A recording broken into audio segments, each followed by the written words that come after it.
Warning, Tide fans. Welcome back to Tide Sports. Going to break down this USF Alabama grudge match. It's a grudge to me because, we've been dealing with these guys for a couple of years. Whether many of you guys know it or not, Coach Golish is one of the architects of this game we played against Tennessee 2 years ago.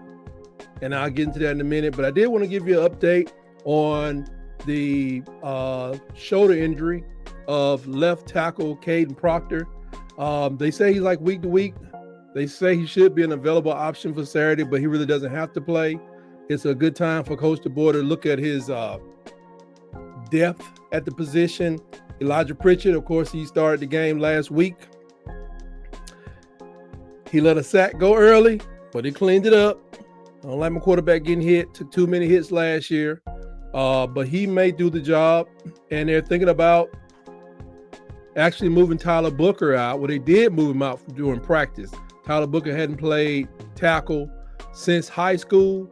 They don't want to have to move him out, but they just practiced him there this week just to get him some reps in the position, just in case something else comes up.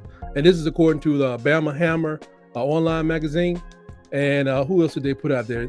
They're just thinking they probably would move Tyler Booker out there if needed instead of a young guy, what's his name? It's a freshman that could step into the role, but they don't want to go that route because, we did that last year.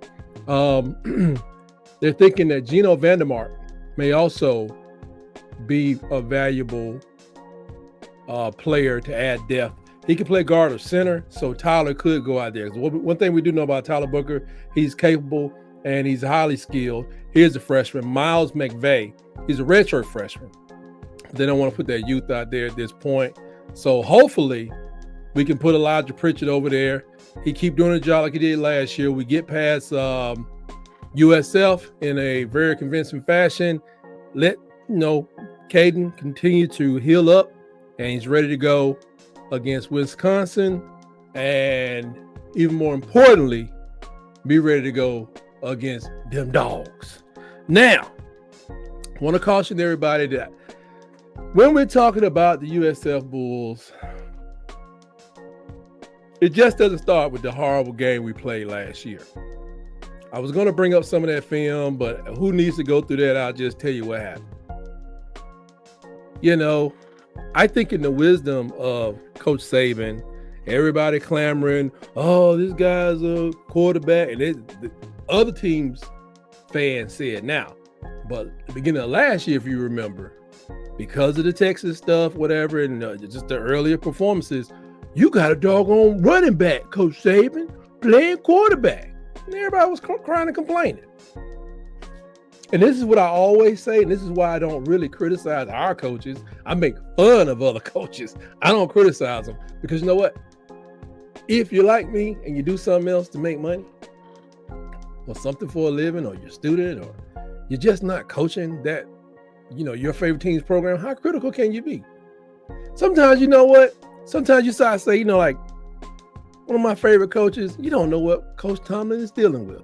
You don't know what this coach is dealing with. We did not know really what Coach Saban was dealing with. So what did he do? He let that dude from Notre Dame, who everybody thought was going to be the savior, came down there with Tommy Rees. Yeah, we're going to put him in the game, let him start, get him go, because he played at Notre Dame, so he got to be good. Who remembers the push pass he did to nobody? It was like over to the flat. Ball just flipped in the air for about 4 seconds. Remember, everybody out there run like a 5 flat or better. Most of them. Who remember that? It's terrible. It's the first time where coach said, y'all telling me who to start? He put his best option on the sideline.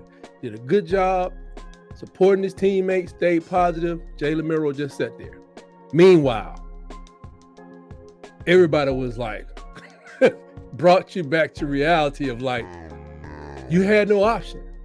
You're like, well, Ty Simpson was just not great. He saved the game, actually, but he was just young. but y'all knew he wasn't going to be starting going forward. He still struggled. It was a horrible game, worst case scenario, but I think he did it to just shh, children, be quiet. I got this. That's how I saw it, because I was sitting there like early, like, wow. Roydell Williams saved the day. The rain may have saved the day or made the day worse, because remember there was a rain delay as well. But it was an ugly game. But when we get into this game here, talking about what we're going to do here with USF, I got to go back a little further. Bryce's senior year. Let's take a look at this game. See if y'all remember this. Yeah, 3rd and 10, 39 seconds left. Yeah, got a completion. This is a 2nd and 10. Trying to get down the field goal. Didn't work. 3rd and 10. Bryce back. Was that complete? Burton wanted the flag. Went for the field goal. Reichert, wide right. I think we'll be 16 times in a row. Something crazy in a row we'll be. It was a long time. Golich was the architect of this. He was offensive coordinator for Tennessee. And he, had a lot with, dissecting Saban's defense at Tennessee, along with the head coach up there. Here we go. Boom. They were balling. Oh, yeah. And what happened next? Boom. Kick. They go up by 3. We are shocked and stunned, thinking we were going to overtime. Didn't happen. Price, melancholy as he always is. And they shot them stupid fireworks over that stupid big old stadium. And then they ran around like they won the world championship, and they didn't win the world championship. They did.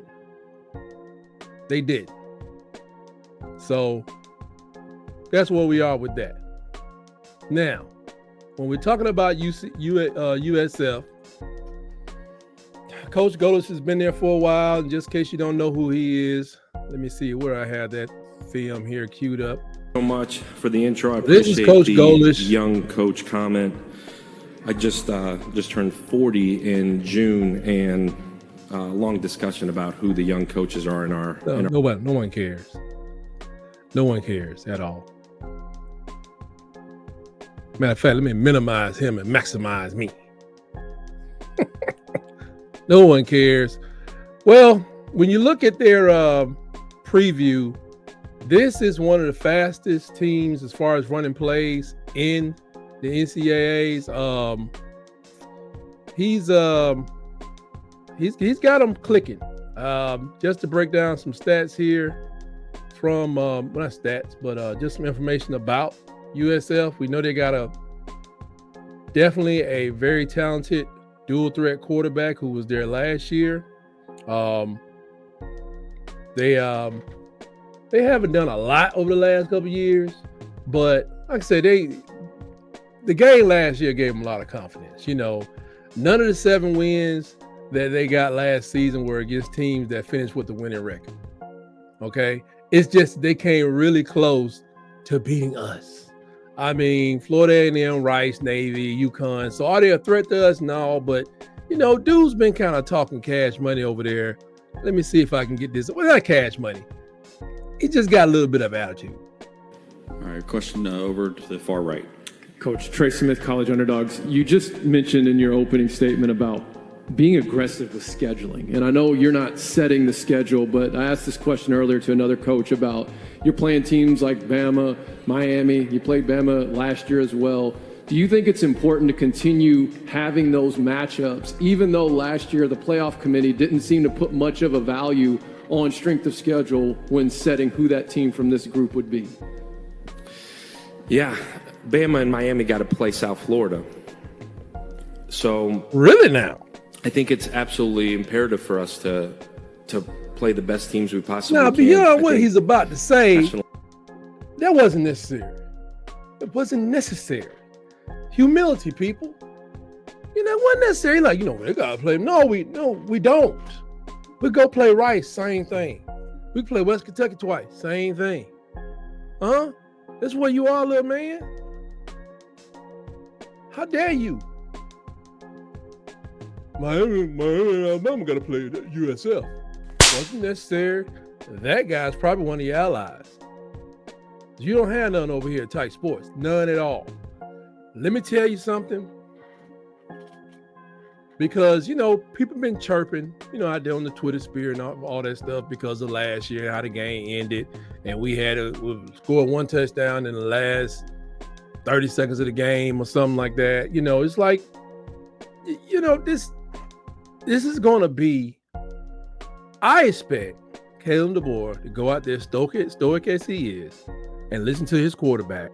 And his quarterback didn't play in this game. And he's going to, for his teammates, those that are present and those that have gone on, I think he's going to allow them to let the dogs loose when it comes to the offense. And as you saw last week against Western Kentucky, those dogs are already going down the road on defense. I think you're going to see us totally demolish them. But while this little B-roll of them against Bethune-Cookman last year is playing, I'll let you know that, they said this is what a fun offense looks like. They scored 415 points last year, most points since 2017. Byron Brown is a man you got to worry about. They pretty much run a single wing offense because he's their everything. 3,300 yards passing, 26 touchdowns, 800 yards rushing. So he can move. But as you see him move there, he's not really that fast. He's just running over a lesser opponent. Their defense did some things. He leads the team. He led the team in running, probably still leads the team in running. And let's see. They don't really talk a lot about their receivers. I know they got some large receivers that don't have a lot of speed, but that's their business. They better be, before they throw it to them, they better have some speed because we got some real gamers back there. People that are becoming household names. Red Morgan, Mbakwe, Dominique Jackson, Kean Saab, and let's not forget Malachi Moore. Everybody already know his name.